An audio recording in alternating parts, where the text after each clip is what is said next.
Salut les devins, c'est Saikyu. On va se parler aujourd'hui de Boruto. C'est vrai que l'actu Dragon Ball Super s'enflamme et Dragon Ball en général avec beaucoup de choses. J'ai commencé déjà à vous en parler lors de 2 vidéos hier sur la même journée. Une qui est sortie à une horaire normale et vous êtes déjà très nombreux à l'avoir vue et peut-être que vous serez d'autres encore. Je vous en remercie. Une autre qui est sortie beaucoup plus tard avec le résumé complet du chapitre numéro 60 du manga Dragon Ball Super. Donc voilà, tout ça c'est sur la chaîne. Je vous mets les liens en description si jamais vous avez raté.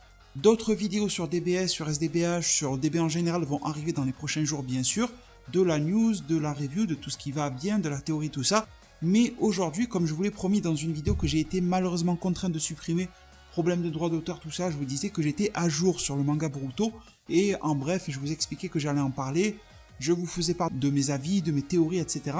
Dommage, la vidéo est supprimée. Mais en tout cas, me voici sur le manga Boruto. Et on va commencer avec les spoilers. On va commencer très fort parce que là, résumé complet, traduit en français pour vous à l'oral, du chapitre numéro 46 de ce manga, chapitre qui sort donc le 20 mai, ça devrait sortir aux alentours de 16h, en même temps en fait, même temps pile que le chapitre de DBS, donc ça va nous faire de bonnes choses à pouvoir se lire ce 20 mai. Au moment où je vous parle, peut-être que ça changera quand la vidéo sera sortie, nous n'avons pas d'image de ce chapitre-là, nous n'avons que l'image de couverture, je crois, du chapitre avec Kashin Koji. Je vais vous l'afficher et grâce à Organic Dinosaur qui a le chapitre complet à sa possession, eh bien il nous a proposé son résumé complet et ses impressions par rapport au chapitre et je vais m'empresser alors de vous traduire tout ça.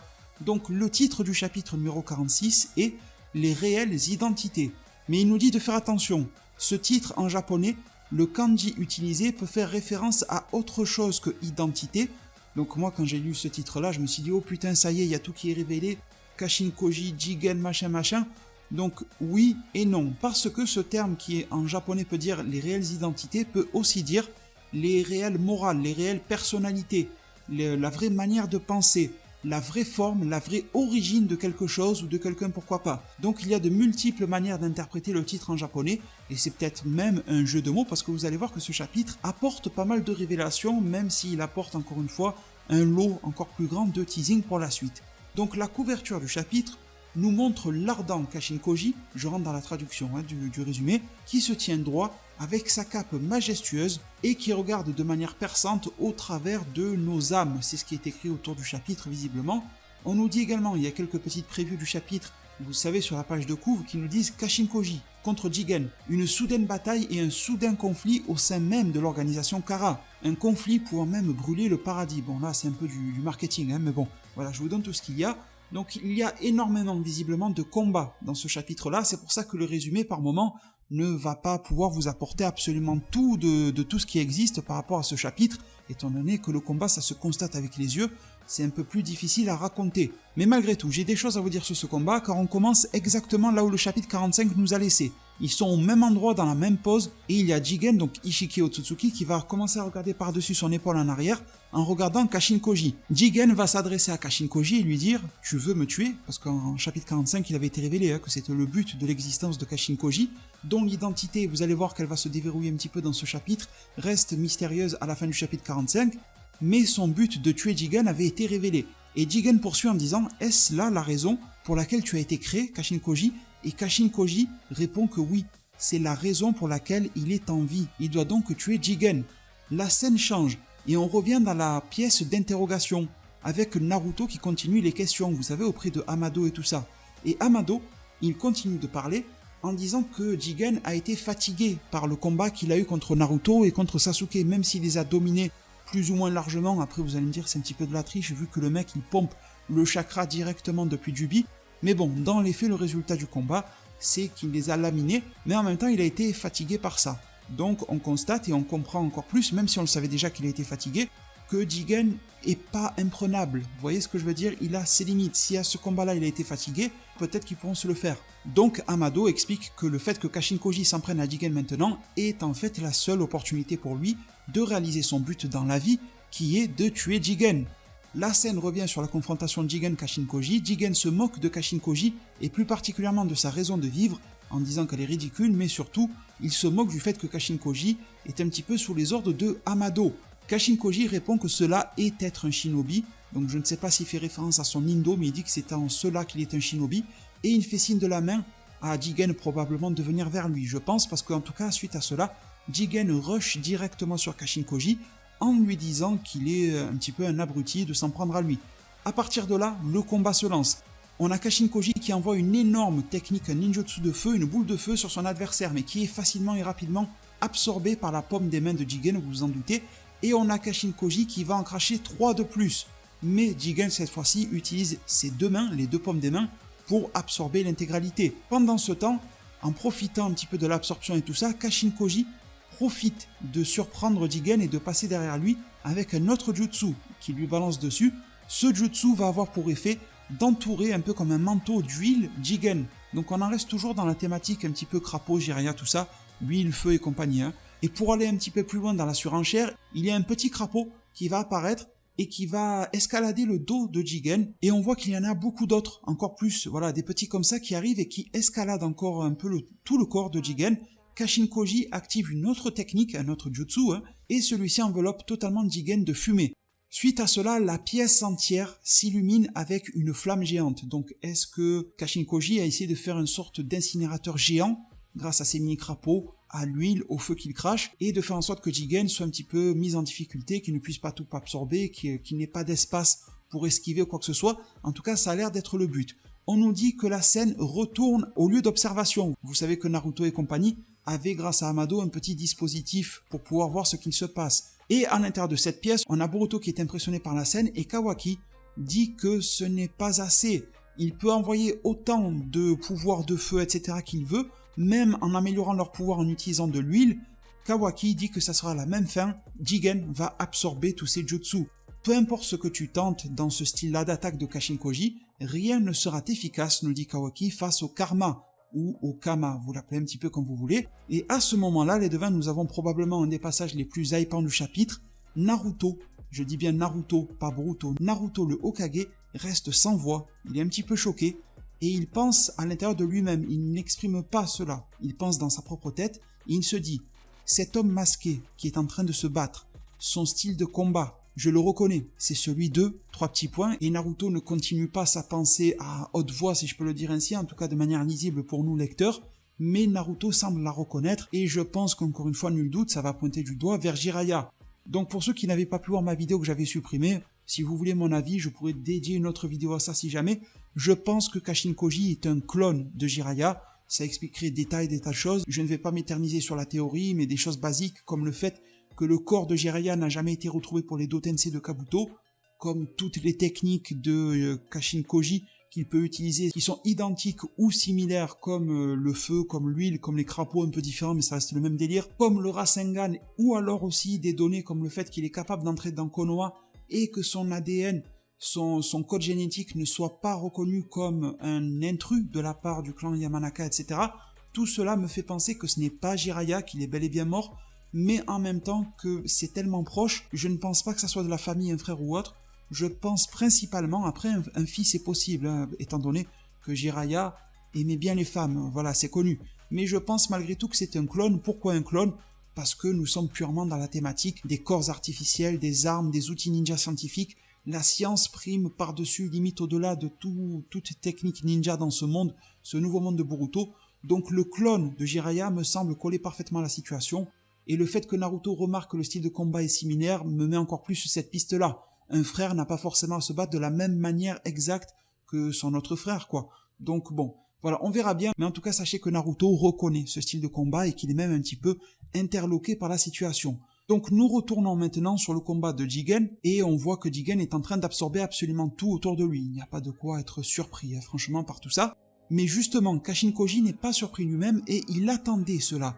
Jigen se rue sur son adversaire, sur Kashin Koji, et il commence alors à y avoir plusieurs cases ou pages dans le chapitre qui sont dédiées à du taijutsu, uniquement à du combat au corps à corps. Initialement, c'est du combat point contre point, et après c'est du combat jambe contre jambe, d'après ce qui est dit, d'après l'interprétation de la personne qui nous en propose le résumé. Kashin Koji produit alors des clones pour entourer Jigen, et il essaye de le taper même dans son dos. Kashin Koji par contre là est surpris que Jigen arrive à se libérer de l'emprise de ses clones, et il arrive à se libérer un petit peu de cette zone de combat et donc à ne pas se faire taper dans son dos. Jigen balance en retour les tiges noires là qu'ils arrêtent pas de balancer, Naruto en avait plein dans le corps et tout ça. Il balance ça sur 2 clones qui s'évaporent et Jigen dit une phrase du style « Eh bien Kashin Koji, il semble vraiment que tu es en train de vouloir me tuer ». Alors bon, il avait dit qu'il voulait le faire, Mais Jigen sent que dans les intentions de Kashin Koji, celles-ci sont réelles et qu'il veut vraiment en découdre.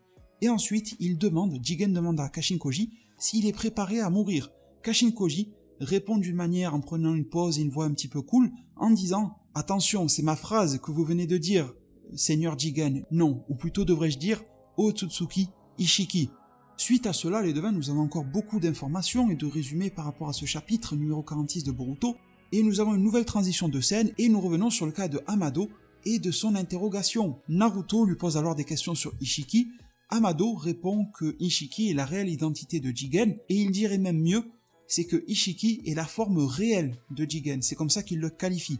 On a Sasuke qui est un petit peu intrigué et qui regarde sur le côté Amado en voulant dire « Ah, ça a l'air intéressant ce que tu dis là » et Amado dit que Ishiki est venu d'une planète lointaine il y a bien longtemps et qu'il est venu en même temps que Otsutsuki Kaguya. Shikamaru est surpris d'entendre cela, mais Amado continue en disant que leur objectif était exactement le même, comme ça a été déjà mentionné auparavant avec l'arbre divin et avec le fruit du chakra, etc.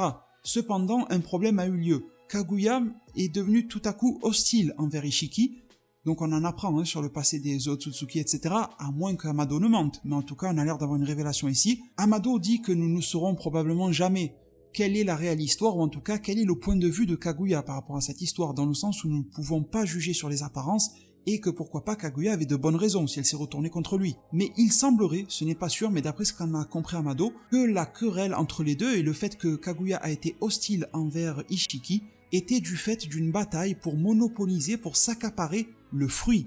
Et de toute façon, Amado dit que mis à part ce récit qu'il connaît lui-même, ils n'ont pas trop de moyens à l'heure actuelle, à l'époque actuelle, de vérifier et de savoir tout cela.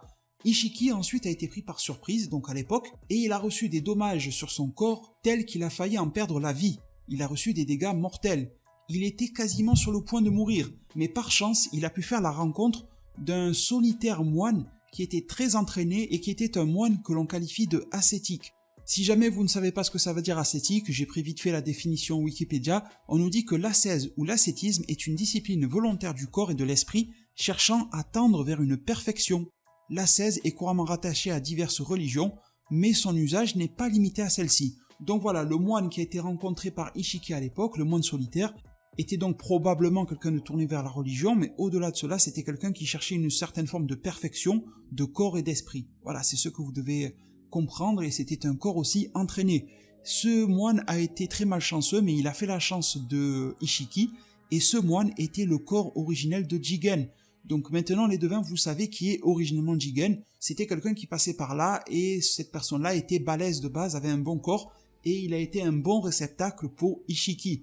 Nous voyons alors dans le chapitre un flashback dans le passé de Ishiki qui s'approche par derrière, donc je pense qu'on va voir Ishiki mal en point, sur le point de mourir, qui va attraper Jigen, l'attraper avec ses deux mains, elles enroulent Jigen qui n'était pas encore possédé, mais justement, il va commencer à l'étouffer et va commencer à faire ce qu'il faut pour la transmission du karma et se servir du corps de Jigen tel un réceptacle. Boruto réagit à cette histoire, il est surpris que Jigen a pu être attaqué par derrière, mais bon, en même temps, un Otsutsuki qui prend le dessus sur un moine ascétique, ça ne me dérange pas trop, je pense que vous non plus, très cher devin qui m'écoutez.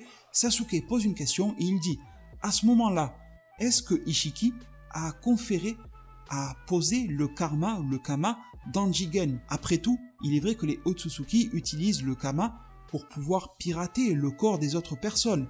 Et avant que Amado réponde à la question, eh bien il veut être sûr et s'assurer de quelque chose d'autre. Il veut que Naruto donne sa réponse.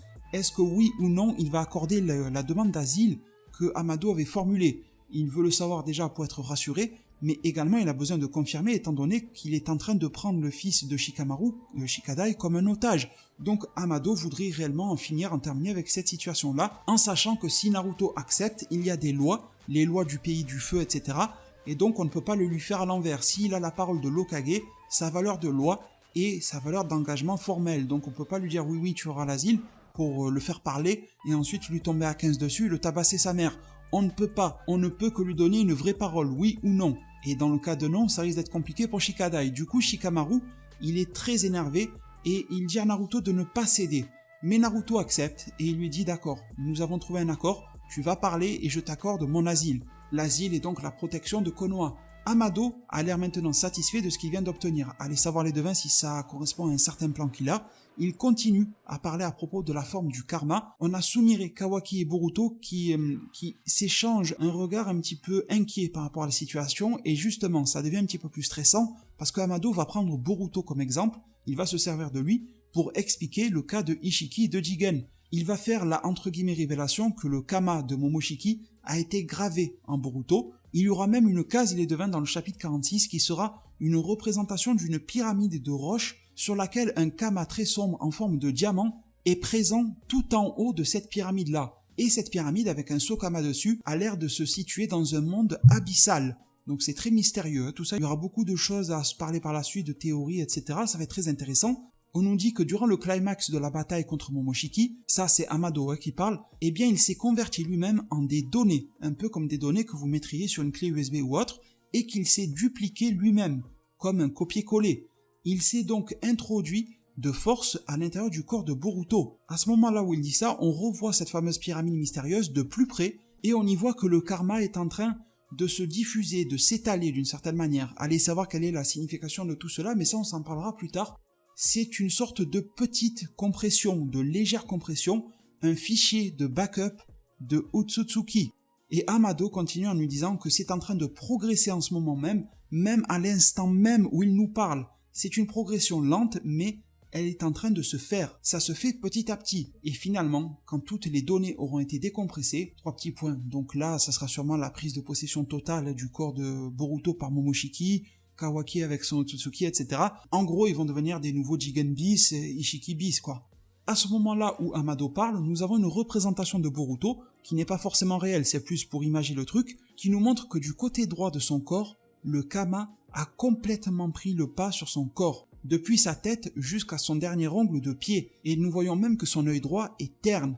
Ses cheveux sont normaux, et son côté gauche est tout à fait normal avec des vêtements normaux. Donc c'est le côté droit qui pour le moment est vraiment pourri par Momoshiki si vous voulez. Amado poursuit en disant que à cause des données de Momoshiki, son corps à Boruto va être réécrit. On va écrire par-dessus le corps de Boruto. C'est le corps de Momoshiki qui va tout réécrire dans le code génétique et tout ça, par-dessus celui de Boruto. Et il nous dit également que suite à cela, le corps de Boruto va être complètement terminé. Comprenez par cela détruit, tué, etc. Amado termine en disant que c'est comme cela que les Otsutsuki mettent en place leur résurrection. Et nous voyons cette fois-ci une image de Boruto, mais d'un Boruto qui flotte et qui est mort. Il est totalement décédé, mais ce n'est qu'une représentation pour imager ce que Amado nous dit. Boruto n'est pas mort, voilà, c'est juste pour visualiser. Il a l'air tout à fait normal, son corps a l'air normal étant donné qu'il a été remplacé par Momoshiki, par le corps de Momoshiki. Tout le monde est très choqué et très inquiet par rapport à ces explications de Amado. Nous en arrivons à la fin du chapitre. Naruto demande s'il y a un moyen de sauver Boruto. Il y a forcément un moyen de prévenir cela, d'aider. Et Amado répond qu'il n'y a aucun moyen d'aider par rapport à cela, ou du moins de ce qu'il en sait. D'après les informations, d'après les connaissances de Amado, il n'y a aucun moyen de sauver Boruto ou Kawaki, mais cela n'est lié qu'aux connaissances de Amado. Forcément qu'on va trouver une solution tôt ou tard, en tout cas personnellement les devins je n'en doute pas. Ça serait con de lancer une série qui s'appelle Boruto si c'est pour tuer Boruto. Voilà, franchement. En tout cas pour le tuer dès le premier chapitre ou le premier je ne sais quoi. Donc je pense que là on essaie de nous faire peur, un peu comme le Kurama, le Kyuubi à l'intérieur de Naruto, et maintenant ils sont un petit peu potes. Donc je ne mettrai pas ma main à couper que Boruto va devenir ami avec Momoshiki. Mais bon, on vit à une époque où Freezer est ami de la Zetine dans DBS, Orochimaru est ami de Konoha, donc pourquoi pas, dans un futur très lointain, quand Boruto est adulte ou autre, un Boruto qui soit dominera et assujettira Momoshiki à l'intérieur de lui, et Momoshiki sera son soumis mais aussi sa source de pouvoir, ou alors un truc à la Kyuubi dans lequel ils vont devenir potes parce que Momoshiki n'aura pas d'autre solution pour vivre. À la fin, et pour conclure le chapitre, Amado fait donc une suggestion, la suggestion de tuer Boruto dès maintenant. En gros, pour Amado, c'est la seule solution permettant de sauver le monde de la résurrection de Momoshiki. Les devins, cette vidéo va se prolonger encore plus que prévu étant donné que la personne qui partageait ce chapitre-là, son contenu, son résumé, s'était tout d'un coup arrêté de poster, donc je pensais qu'il n'y avait seulement que 2 parties, c'est pour ça que vous m'avez entendu parler de conclusion et tout ça, mais au moment même où je tournais, pourtant ça se passe plusieurs heures après que la personne ait posté ça, la personne a posté une partie 3. Donc plus c'est long, plus c'est bon, on va partir de ce principe-là, et on a de nouvelles informations, donc le chapitre ne s'arrête pas au moment où Amado suggère qu'il faudrait tuer Boruto, ça va encore plus loin, et voici la 3e et dernière, là je vous l'assure, dernière partie du résumé de ce chapitre. Là, on pourra vraiment dire que j'ai été extrêmement complet sur les informations. Alors, ce que l'on apprend, c'est que Sumire est très inquiète et ça se voit sur son visage, et Boruto va dire « Comment ça? Je vais devenir Momoshiki ?» Et Kawaki est juste sans voix, parce qu'il comprend ce qui va arriver à Boruto, mais il comprend aussi ce qui va lui arriver à lui-même. Sasuke, cependant, a des questions en plus, il va en savoir plus, et Sasuke émet l'idée que, étant donné qu'il y a eu déjà des situations dans lesquelles Momoshiki s'est plus ou moins manifesté par la transformation de Boruto et tout ça, eh bien, qu'est-ce que ça a comme effet cela? Le fait que temporairement, Momoshiki est déjà revenu au travers du corps de Boruto, avant même que toutes ces données dont je vous parlais ont pu se matérialiser. Qu'est-ce que le Kama fait? Et Amado répond que la version décompressée du Otsutsuki va intégrer le corps entier de Boruto et des réceptacles en général pour les Otsutsuki. Il dit que c'est un petit peu comme dissoudre du sucre dans une tasse de thé ou de café noir, quoi. Ensuite, le Kama va complètement disparaître, sous-entendu pour laisser place à Momoshiki. Sasuke trouve cela étrange. Étrange car le corps de Ishiki, en tout cas de Jigen Ishiki, eh bien il a laissé place totalement d'après ce que l'on a vu à Ishiki, mais pourtant le Kama est toujours là. Donc est-ce que cela veut dire que Ishiki n'a toujours pas subi une vraie résurrection? Sasuke pointe du doigt alors certaines incohérences dans l'explication de Amado. Amado devient de plus en plus bizarre, l'ambiance devient chelou, il se met à rire mais d'une manière bien plus maléfique qu'il le pouvait le faire avant, il était très amical, s'il vous plaît donnez-moi l'asile, etc.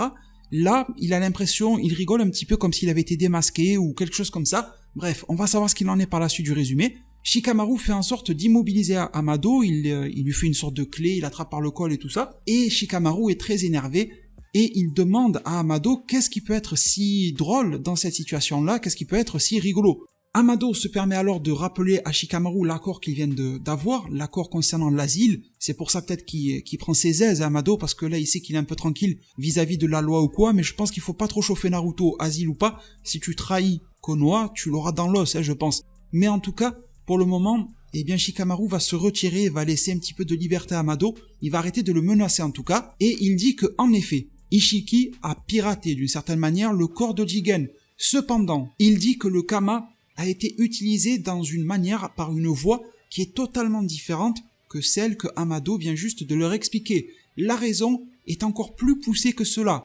Ishiki était vraiment faible à l'époque et il était vraiment au bord de la mort à l'époque, vous savez, de Kaguya avant qu'il rencontre le moine et tout ça. On le voit même, il est dit dans le résumé, face au sol, en train d'être étalé tout simplement, il était tout à fait mourant. D'ailleurs, Ishiki était tellement mal en point que son corps était coupé en deux, il manquait le bas. Étant donné qu'il était dans une situation désespérée, à situation désespérée on utilise des moyens désespérés, Ishiki n'a pas pu utiliser le Kama de manière traditionnelle, il n'en avait pas la force, et il a dû utiliser un Hijutsu, donc c'est un ninjutsu qui est caché, que l'on se transmet généralement de peu en peu de personnes, ou généralement dans une même lignée, etc. Un truc un petit peu spécial, quoi. Et il a fait en sorte que son corps devienne minuscule. Et donc, grâce à cela, il a pu entrer dans le corps en passant par le trou de son oreille. Un peu façon Ant-Man, si vous voulez, qui s'immisce dans le corps ou dans la structure d'Iron Man, etc., de Tony Stark dans les Avengers et tout ça. Un peu le même délire, quoi. C'est un peu ça. Ishiki s'est donc mis à vivre dans le corps de Jigen. C'était pas exactement la même manière que le Kama qui va justement s'immiscer, qui va être greffé au corps de la personne. Là, c'était vraiment Ishiki qui était vivant à l'intérieur de Jigen. Il s'est nourri lui-même directement à l'intérieur de Jigen de ses nutriments. Un peu, en fait, comme un parasite. Et un bon moment après, il a pu prendre le contrôle total sur le cerveau de Jigen. Ishiki a pu utiliser alors la voix de Jigen pour propager sa propre parole à lui. Il contrôle Jigen, ses pieds, ses mains, il contrôle tout. Il a pris le contrôle de son corps, donc ce n'est pas la manière traditionnelle de se réincarner au travers du Kama, mais c'est plus une possession façon parasite, façon baby dans Dragon Ball GT, ce genre de choses.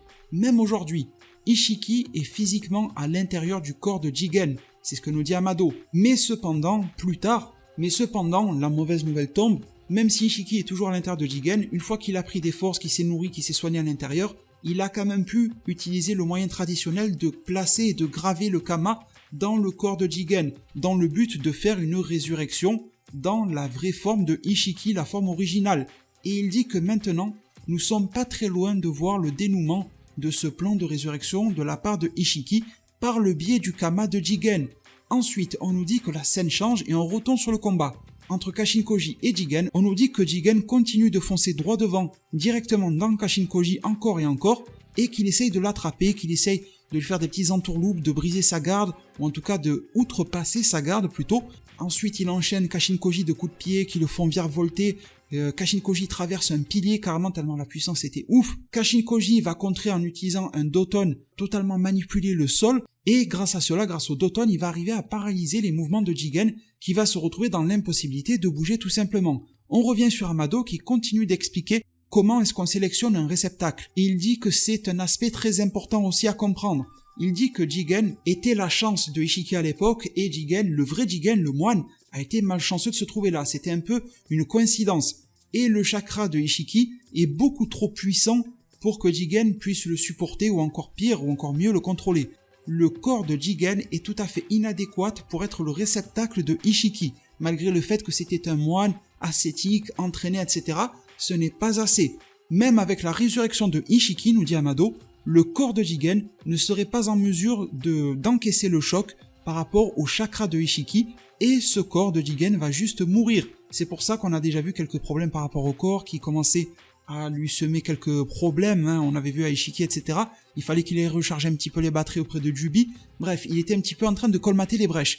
Et donc, nous dit Amado, c'est pour cela qu'il cherche un nouveau réceptacle. Naruto finit le dialogue de Amado à sa propre place et il dit donc c'est bon, j'ai compris. Le nouveau réceptacle de Jigen, le nouveau réceptacle de Ishiki, Otsutsuki, ça sera alors Kawaki. Puis la scène change encore une fois et nous en sommes sur un Jigen, donc Ishiki, qui est à moitié enterré par le Doton de Kashin Koji. Et Kashin Koji commence à faire des signes, donc des manipulations pour préparer un jutsu et tout ça, mais Jigen est arrivé à s'échapper. Jigen charge encore une fois, en plein dans Kashin Koji. Il lui envoie encore une fois les petits piquets là, noirs là, comme on voit très souvent. Kashin Koji arrive tout de même à bouger, l'action a l'air très rapide, et il arrive à contrer avec d'autres jutsu. Il envoie aussi un katon, une boule de feu qui brûle Jigen. Jigen est surpris, il n'a pas été capable de l'absorber. Donc là, peut-être que le plan de Kashin Koji est en train de se réaliser, dans le sens où Jigen, Ishiki était épuisé, et peut-être qu'à force de marteler certaines actions, etc., ça peut passer. Kashin Koji explique que ce katon n'est pas un katon ordinaire, mais c'est une invocation spéciale. Les flammes ne sont pas dérivées du chakra, elles ne sont pas constituées de chakra, mais elles sont constituées de flammes venues de l'enfer, venues d'un monde naturel dans lequel Kama ne peut absolument rien absorber. Jigen est extrêmement frustré et extrêmement énervé par rapport à Kashin Koji. Là encore, les devins, le parallèle Kashin Koji Jiraiya se forme avec le côté je t'envoie les flammes de l'enfer. Ça fait très, voilà, Jiraiya revenant de l'autre monde, apportant des flammes avec lui qui viennent de là-bas, et son adversaire ne peut rien y faire. Bon, je reste toujours sur ma première idée du clone, mais bon, ça on s'en parlera plus tard. Et Amado, vous voyez qu'il y a beaucoup de basculements, de changements de scène. Amado continue et dit que si Kawaki est utilisé en tant que réincarnation, alors le pouvoir de Ishiki sera absolument formidable. Ça sera le réceptacle parfait et il pourra obtenir Ishiki une résurrection complète et parfaite dans le corps de Kawaki. Cela amènera alors la fin du monde d'après Amado. Et Amado nous dit que c'est en cela qu'ils sont limités par le Kama et les Otsutsuki sont des êtres qui transcendent la mort, d'après ce que nous dit Amado.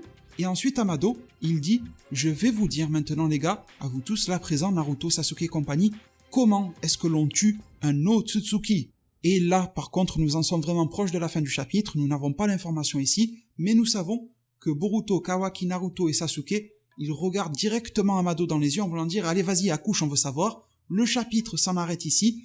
Une case très très proche sur les expressions faciales de Jigen, qui a l'air d'être un petit peu comme affligé, avec ses yeux qui ont un petit peu l'air de miroirs, qui sont un petit peu réfléchissants, et les flammes qui sont en train d'entourer sa tête, donc les flammes qui ont été envoyées par Kashin Koji. Donc voilà, vu qu'il a l'air exaspéré, est-ce qu'il est exaspéré parce que le combat est en train de l'affaiblir, ou est-ce qu'il est en train de se dire, et ça fait référence à ce que dit Amado, ce sont des êtres qui transcendent la mort, tu peux me ramener les flammes de la vie, ou tu peux me ramener les flammes de l'enfer, ça va rien faire Kashin Koji, parce que je suis un Otsutsuki, je suis au-delà de ça. Alors bon, on verra bien pour le chapitre 47 ce qui se passe, et justement, il y a une petite preview, toute petite preview pour le chapitre 47, qui nous dit que Otsutsuki Ishiki planifie parfaitement sa résurrection. Donc vous voyez qu'on est dans la direction comme quoi Kashin Koji ne va pas gagner, de toute façon ça mettrait un terme à l'arc, ce qui ne serait pas très cohérent. On nous dit qu'il y a un jutsu qui est sur le point, qui va pouvoir prévenir mais surtout préserver le monde de la plus grande crise, et ce jutsu est, 3 petits points, point d'interrogation. Donc là je pense que nous avons une double révélation sur le prochain chapitre. La première, c'est que donc Otsutsuki va de plus en plus réaliser ses plans et probablement écraser Kashin Koji. pourquoi pas que nous aurons son identité Akashin aussi, on verra bien. Et deuxième révélation, le chapitre 47 devrait nous mettre sur la piste grâce à Amado d'un fameux jutsu pouvant tuer les Otsutsuki. Les paris sont ouverts les devins, nous en sommes vraiment à la fin cette fois-ci. Est-ce que ça sera un jutsu connu pour battre un Otsutsuki? Est-ce que ça sera quelque chose de tout à fait nouveau? Mais la manière dont la question est posée, quel sera ce jutsu, etc., me fait penser que peut-être on va retomber sur quelque chose de tout con. Vous savez un petit peu comme quand on nous dit que le taijutsu ou l'énergie naturelle, le senjutsu, marche mieux sur certains adversaires que d'autres. Comme quoi, des fois, il n'y a pas besoin de faire trop compliqué pour battre le boss. Peut-être que ça sera un petit peu le même principe avec Jigen. S'il est extraterrestre ou quoi, ça ne répond pas forcément aux mêmes critères que sur Terre. Et pourquoi pas que Amado aura la piste par rapport à un jutsu qu'on n'utilise plus depuis longtemps. Et je pense qu'il y a quelque chose de ce genre-là qui peut être très intéressant. Imaginez, là je pars extrêmement loin, ça n'a aucun sens, mais que Amado nous dit il faut utiliser les Do-Tensei sur Jigen, vous voyez. Étant donné que c'est un être qui n'arrête pas de faire des résurrections, est-ce que ce n'est pas un être qui est vivant mais mort à la fois et que l'on pourrait contrôler? Enfin, vous voyez, je vous donne des pistes qui sont folles, mais il y a aussi des pistes très simples. Peut-être qu'on va revenir aux toutes premières bases de l'œuvre Naruto avec le plus simple des jutsu du monde. Bref, on verra bien, la balle est dans votre camp, dites-moi en zone commentaire tout ce que vous en pensez. Énormément de révélations, désolé de ne pas avoir été pris pour la partie 3, mais j'espère qu'elle vous a plu, parce qu'elle est vachement hypante. Merci pour tout, merci du fond du cœur pour tout votre soutien, le pouce bleu, l'abonnement, la cloche des notifications, la page Utip, les réseaux sociaux c'est optionnel, mais si ça vous intéresse, Twitter, Facebook, c'est Saikyo20. Et puis voilà, on est au top, on est au complet, merci pour tout, prenez tous extrêmement bien soin de votre futur, et à plus pour de prochains arts divinatoires.